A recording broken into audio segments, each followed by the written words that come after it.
Grabe na enjoy ko dito fam. Ang sarap nung pagkain nila. And the best yung chicken stew.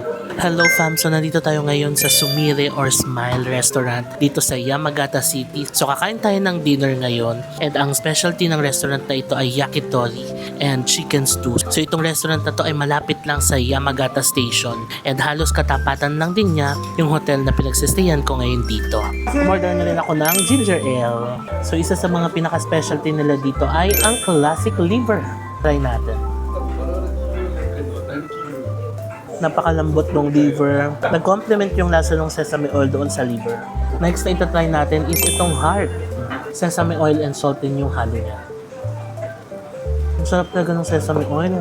Ang lambot din ng heart. Ang sarap. Okay, next na tayo, chicken tail. Ito naman salt lang ang halo nito. Crispy ng balat. Hindi siya masyadong maalat. May malinamnam yung loob. Order din tayo ng chicken thigh.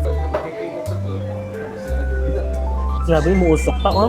So, salt lang din ang halo ng chicken tayo. Ang crispy din ng labas, saktong-sakto lang yung alat niya, and ang lambot ng laman and juicy. And then, ito na ang isa sa mga highlight fam, chicken stew. So, chicken broth siya, tapos may specialty noodles. And may bits and pieces din ng chicken.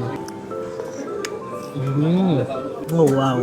It's a chicken noodle soup na pina-level up. Napakasarap, malinamnam. And lasang-lasa mo talaga yung chicken. Try natin yung noodles. Sarap, ang lambot din ng noodles.